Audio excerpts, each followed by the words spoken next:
नमस्कार विद्यार्थी मित्रांनो, स्वागत आहे तुमचं आपल्या फेवरेट यूट्यूब चॅनलमध्ये सक्सेस स्टडी पॉईंटमध्ये.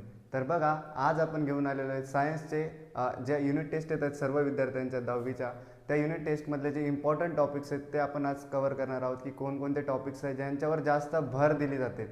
तर बघा, असं नाही की फक्त हेच येतील, याच्या व्यतिरिक्तही टॉपिक येतील, पण ते असे टॉपिक्स आहे जे तुम्ही रीड करून ठीक आहे तुम्ही समजून घेऊ शकता, पण हे असे टॉपिक येतील तुम्हाला याच्यावर जास्त फोकस करावा लागेल. तर बघा कोणकोणते आहेत. तर सर्वात पहिला चॅप्टर आहे आपला ग्रॅव्हिटेशन सायन्सचा पार्ट 1चा आहे ग्रॅव्हिटेशन. तर ग्रॅव्हिटेशनमध्ये आपल्याला सर्वात म्हणजे जे 4 महत्त्वाचे टॉपिक आहेत ते आपण बघणार आहोत कोणकोणते. जसं की पहिला टॉपिक आहे ॲक्सेलरेशन ड्यू टू ग्रॅव्हिटी. आता जो ॲक्सेलरेशन ड्यू टू ग्रॅव्हिटीची आपल्याला काही थेरी दिलेली आहे आपल्या चॅप्टरमध्ये, ती जेवढी ती थेरी खूप महत्त्वाची. त्याच्यावर तुम्हाला ट्रिकी क्वेश्चन्स बनू शकतात जे तुम्हाला गरजेचे, त्याच्यावर जास्त अभ्यास करायची तुम्हाला गरज आहे. अजून सेकंड नंबरचा टॉपिक आहे केपलर्सचे लॉज. आता केपलर्स लॉजमध्ये जो तुम्हाला पहिला लॉ आहे त्याच्यामधले तुम्हाला वर्डिंग्सवरती काहीतरी कन्फ्यूज केलं जाईल. जसं की आता पहिल्या लॉमध्ये तुम्हाला ते इलिप्स हा वर्ड दिलेला आहे, फोकाय वर्ड दिलेला आहे, ते एक्झॅक्टली काय आहे, फर्स्ट लॉमध्ये तुम्हाला काय कन्सेप्ट आहे ते सर्व तुम्हाला माहिती पाहिजे. अजून सेकंड लॉमध्ये जे सांगितलेलं आहे की इक्वल एरिया आपण इक्वल टाईममध्ये कवर करतो, ते सर्वही तुम्हाला करायचे आहे, त्याच्याबद्दलही अभ्यास करायची जास्त गरज आहे. थर्ड लॉमध्ये तुम्हाला एक रेशो दिलेला आहे, ते रेशोबद्दल थोडी तुम्हाला माहिती पाहिजे की तो कसा येतो आहे, काय सांगितलेलं आहे त्यांनी. ठीक आहे, बघा. तर दोन्ही केपलरचे तिन्ही लॉज व एक्सेलरेशन ड्यू टू ग्रॅव्हिटी. अजून त्यानंतरचा टॉपिक आहे तुमचा सर्क्युलर मोशन. आता सर्क्युलर मोशन व सेंट्रिपिटल फोर्स हे दोन्ही एकच टॉपिक कन्सिडर केला जातो. आता सर्क्युलर मोशनमध्ये तुम्हाला सांगितलं जातं की एखादा ऑब्जेक्ट आहे जो एका सर्क्युलर पाथमध्ये फिरतोय तर तो सर्क्युलर मोशन करतोय आणि याच्यावरच डिपेंड असतो आपला सेंट्रिपिटल फोर्स. आता जो सेंट्रिपिटल फोर्स आहे त्यामध्ये तुम्हाला सांगितलेलं असतं की तो जो ऑब्जेक्ट आहे जो सर्क्युलर पाथवर मोशन करतोय तो कुठे अट्रॅक्ट असतो, सेंटरकडे. त्याच फोर्सला जो फोर्स त्याला अप्लाय होतो त्या फोर्सला आपण म्हणतो सेंट्रिपिटल फोर्स. आता सेंट्रिपिटल फोर्सचा याच्यानंतर फॉर्म्युला सुद्धाही खूप गरजेचा असतो.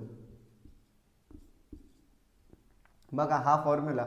अजून अदर फॉर्म्युला जसं की आपला फोर्सचा फॉर्म्युला आहे G m1m2/r², तो सुद्धा फॉर्म्युला खूप गरजेचा आहे. अजून इक्वेशन्स आहेत आपल्याला या चॅप्टरमध्ये, इक्वेशन्स सुद्धा दिलेले आहेत.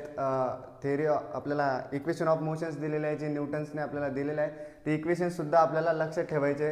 हे सर्व जे टॉपिक्स आहेत ते आपल्याला आहेत पार्ट 1 मधल्या पहिल्या चॅप्टरचे. तर ठीक आहे, बघा आपण त्यानंतर बघूया दुसऱ्या चॅप्टरवर आपल्याला काय काय असे टॉपिक्स आहे ज्यांच्यावर जास्त लक्ष दिलं पाहिजे.